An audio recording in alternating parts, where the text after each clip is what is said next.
So as men move into their careers, how might responsibility and purpose be conceptualized? Well, look, so I always start from the fundamental observation that life is characterized by a fair bit of suffering. There's a tragic element to life. Tragedy tainted by malevolence. And what that poses a problem, and the problem is, well, what can sustain you through suffering and tragedy, betrayal and illness, death, loss, disappointment, frustration, confusion. And it's not hedonism. It's not happiness. Not if you conceptualize happiness in this narrowly pleasure-seeking hedonic way. First of all, that doesn't iterate very well. You know, you can drink a 26 of vodka one night, and that might be a pretty fun night, but you know the next 2 or 3 days are not going to be so pleasant, and you'll probably do at least 5 things that you seriously regret, assuming you can remember what they are. So it's not a great strategy, and everyone knows that you know, that casual, impulsive pleasure-seeking is not, it's not a good game. Everyone knows that. And that doesn't mean you should be afraid to try it, right? That's entirely different. You need to bash yourself around a bit. What did William Blake say? Wisdom through excess. There's definitely something to that. So, you know, walling yourself away from experimentation, that's not a good idea. But falling prey to indulgences, that's a catastrophe. So you can't find, and then if your life is proceeding in a direction that's painful and tragic for reasons that might be really out of your control, obviously you're not going to be happy during those times. You may not have even the opportunity to seek anything that's pleasurable or the ability to experience it. So then what's going to sustain you under those circumstances and sustain your will to live, but even more importantly, protect you from the resentment and the moral corruption that unrequited suffering can so easily produce? And the answer to that is not happiness, but something like meaning. And then you might ask yourself, well, where is meaning to be found? And the answer seems to be primarily through the voluntary adoption of responsibility. You know, so people find meaning in the love they have for their partner and their decision to care for someone else as well or better than they would care for themselves.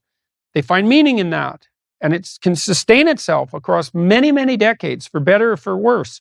That's no joke, that phrase. They find meaning in the relationship they establish with their children, assuming they take the responsibility for that relationship. They find meaning in their friendships. They find meaning in their business associations, their civic engagement. You know, people moralize at older people, moralize at younger people and say, well, you should accept your responsibility. You should shoulder your duty. And that's true, but it isn't exactly that you should do it because you should do it, even though you should. It's that there isn't anything better that you can possibly do. Like, you have to justify yourself to yourself. You have to justify yourself to yourself because of your inadequacies and your failure and your error and your propensity to repeat errors that you know you shouldn't repeat, your sinful nature. You have to atone for that. And then you have to justify your life to yourself because it's characterized by death and suffering. And so you need something worthwhile to do. And, well, then you might say, well, there's nothing worthwhile to do. It's, well, you're probably not really in any position to make that judgment, you know, till you've gone all in at least one thing. At least one thing. Because, like, who the hell are you? You're 16, you're cynical and nihilistic. It's like, you're not wise. You're not a philosopher. You don't know anything. And thank God, right? Because you don't even want to think you know anything because you're bloody miserable and you're suffering. And so if you're also right, well, then you're doomed. So you better bloody well pray that your cynicism and nihilism, unearned though it may be, is based on a fundamental falsehood. And it is. You can find deep significance in your life, and you find it essentially through the decision to voluntarily bear your suffering and to trudge uphill nonetheless. And there's something heroic about that in the most fundamental sense. And that heroism is something so deeply meaningful that it, in some sense, triumphs over even death. And so, as you move forward through life, you mature, you start by developing responsibility for yourself, your friends, your roommates, then you take on a partner, and you have a family, and you expand the domain of responsibility and generosity, and you want to expand that. Who knows how much you can expand that? You could be a credit to the nation. Well, there's an aim. Why don't you aim to be like credit to the nation by the time you're 50? Because what you got something better to do than that? And the answer to that's no. And what are you going to do? You're going to pursue endless one night stands. You're going to bury yourself nose deep in cocaine. You're going to become an alcoholic. You're going to pursue that tinsely, trashy hedonism that is nothing but destructive and generates nothing but self-contempt, and then bitterness, then misery, then vengefulness. It's like, why do that? I mean, it's easier in some sense, right? Although it's not, because it's rife with catastrophe and suffering. So it's way better to envision yourself as, that's the cross image fundamentally, right? The pathway to redemption is to bear your cross up the hill voluntarily. It's a hell of a thing to ask, right? Because you have to accept the fundamental limits of your mortal vulnerability. And you have to say to yourself, I will do good nonetheless. Right? And that's not obedience. That's not naivete. That's a cold decision, man. So everyone great makes that decision. So make that decision, because maybe you're great, despite what people tell you. The sacrifice that women make, especially in relationship to infants, is pretty obvious and should be celebrated, which is why the image of the Divine Mother and the infant is a sacred image. And any society that doesn't hold that as sacred is off the rails in some fundamental manner, regardless of what anyone says.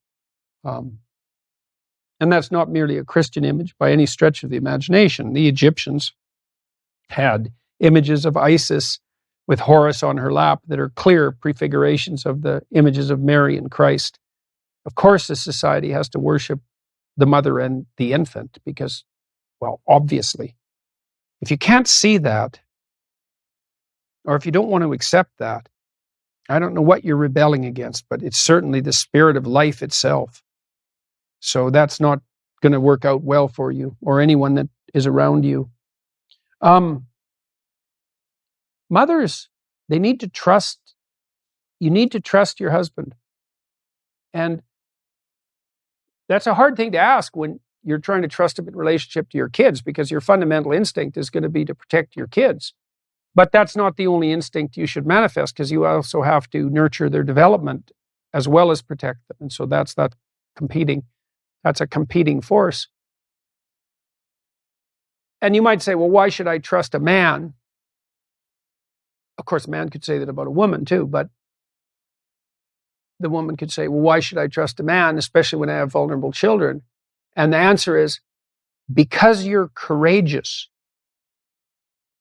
Because that's the best thing to teach your children, that courageous trust. And because if you manifest that courageous trust, you have the best chance of calling out the corresponding behavior from your husband. And so it's not a matter of naivety. It's not a matter of ignorance. It's not a matter of willful blindness or of wishful thinking. It's a matter of courage. It's like, here, you take the baby. And then the woman has to let that happen, and have the confidence to allow the father to do the things he's going to do, to engage in rough and tumble play, to set boundaries, to encourage, but also within bounds. Paradise is a walled garden.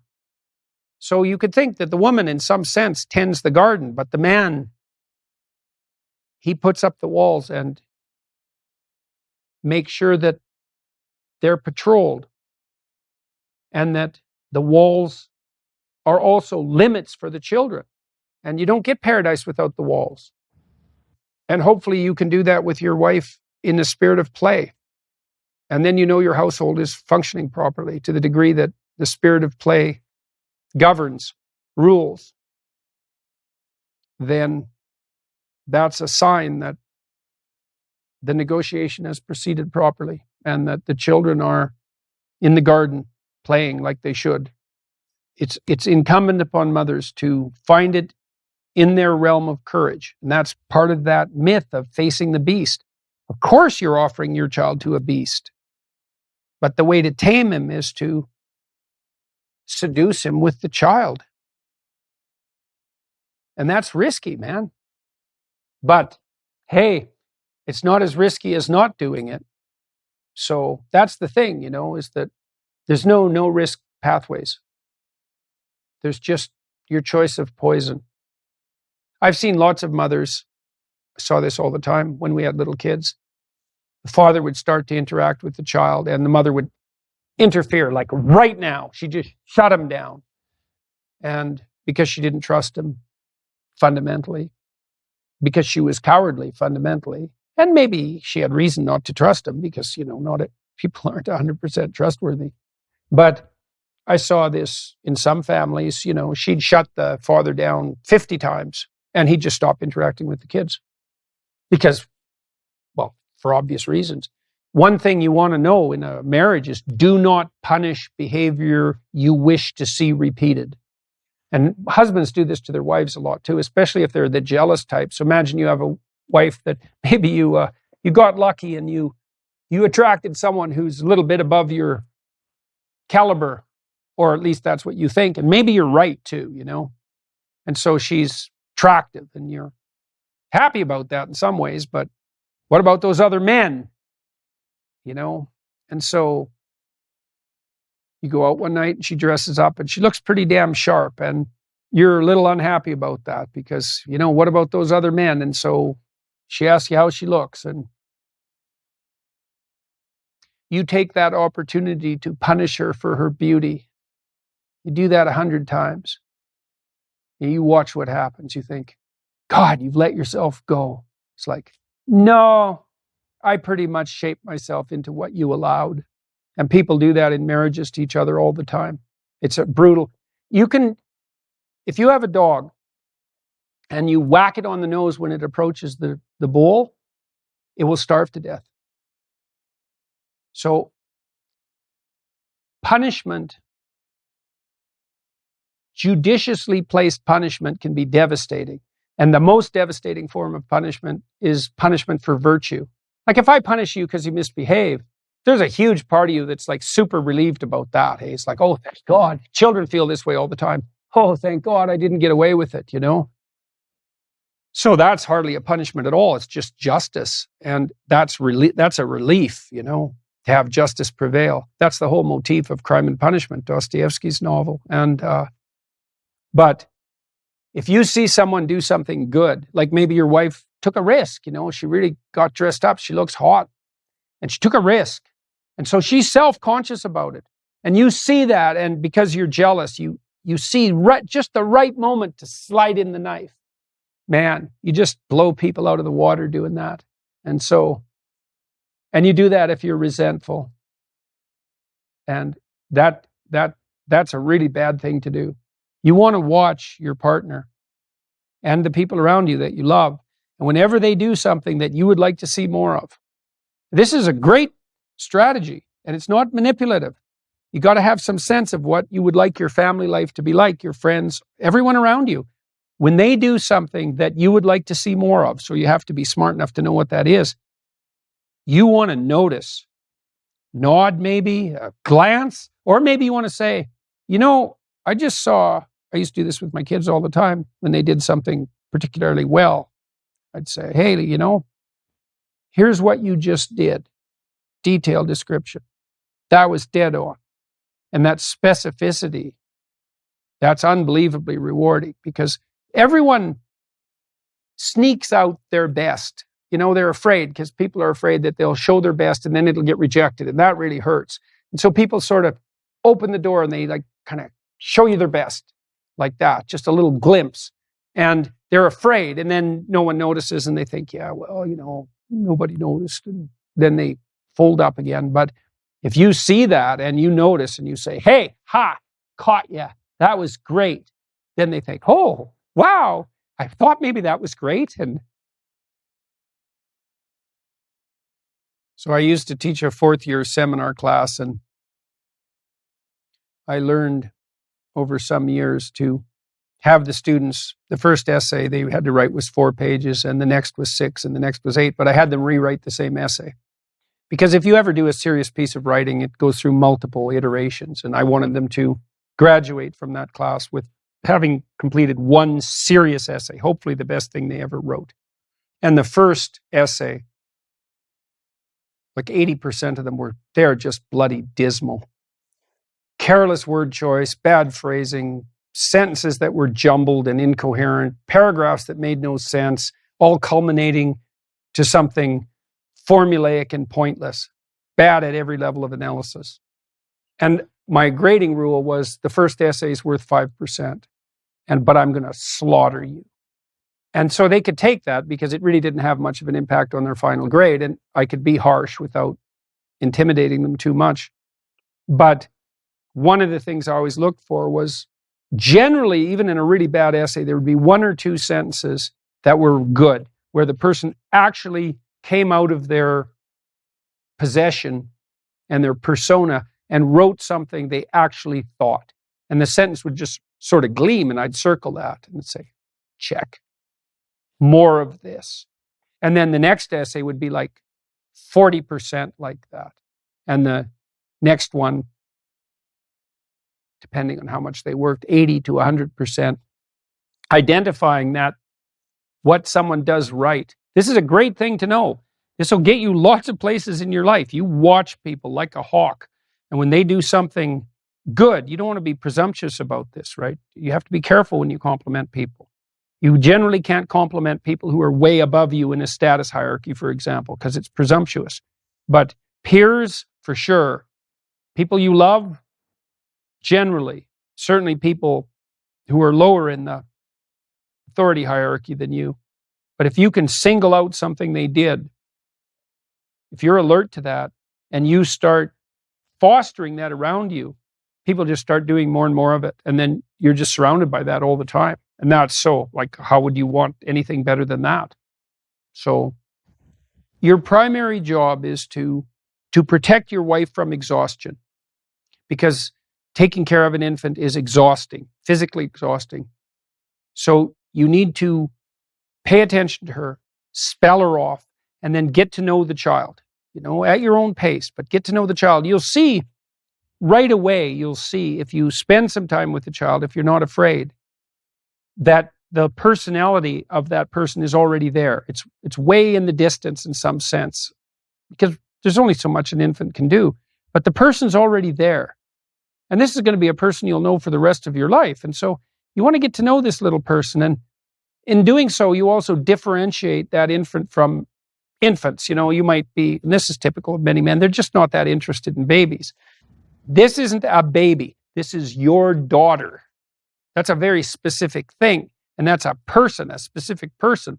And as soon as you establish a relationship with her, it's not just any old generic baby. And that can happen very early. So you want to protect your wife from exhaustion. And you want to establish a relationship with the child. You have to spend some time to do that. And then I would also say, your wife is going to be surfeited to some degree with physical contact. And so you're going to lose some degree of intimacy with her, particularly for the first 9 months.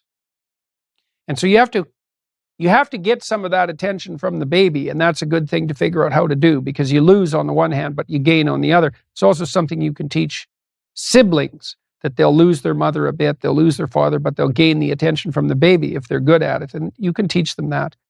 But I would also say, negotiate with your wife so that you two have some time for each other, even during that initial period of infancy, maybe less frequently, but some. And then make sure that you negotiate that on an ongoing basis going forward in your marriage. It's really easy for the intimate part of your marriage, the sexual part, to drop to priority 12 on a list of priorities of which you only ever address the top 5. So it's not like it's not important, but it falls far enough down so that it gets ignored. And that's a very bad long-term strategy. You have to, especially once you are married and you have children, you have to consciously attend to the maintenance of romantic intimacy. My observation was with couples that they needed to spend a minimum of 90 minutes a week talking with each other about the domestic economy, about the goings-on in the household, to update each other about what was happening in their lives, in their mutual lives, but also to talk about the kids and the finances and the running of the household. You need 90 minutes. It's just a business meeting in some sense. And then you need at least one period of 90 minutes, but preferably 2 to 3, where you have a date. And so that's a reason, for example, when you have a 2-year-old, is when should the 2-year-old go to bed? Well, how about early enough so you have some time with your wife? So not 10 or 11 or whenever he falls over in an unconscious heap. How about like 7:30? Because then you get to have a life, and you should never, assuming you're reasonably mature and you can talk this over with your wife or your husband, you should never sacrifice yourself to your children to the point where you resent them. And you think, well, I wouldn't do that. I'd never resent my children. It's like, come on. That's like the most common thing in the world, for parents to resent their children and children to resent their parents and sisters to resent their brothers. It's like, don't be thinking that doesn't characterize you. And so you got to put up those limits. How much time do I want to spend with my child? And how much time do I want to spend with my wife? And that's a serious deliberation. And if you get it right, then you have it right. And if you get it wrong, well, that's the rest of your life. So,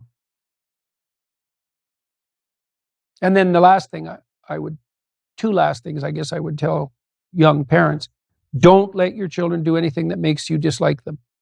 And you can jointly agree on that, because if you dislike them, other people will. And your job is to maximize the social attractiveness of your children. Period. That's your job. Well, that would interfere with their creative development. It's like, yeah, no. They need friends. And they need to act well enough so that adults will smile when they're around and interact with them positively without lying. So when you have a child, you have the opportunity to grow up, right? To be a good parent, to be a mature father. But you also have the opportunity to establish a lifelong relationship that could be the best relationship that you ever had, that you ever have. And that opportunity, it's there. It's there for the taking. So it's certainly what the child would want and need. So whatever the responsibility is, that's such a great gift. It's certainly the case that I never regretted having children for a second. I had one very ill child too, and that was very hard. But whatever children take, they give back in spades.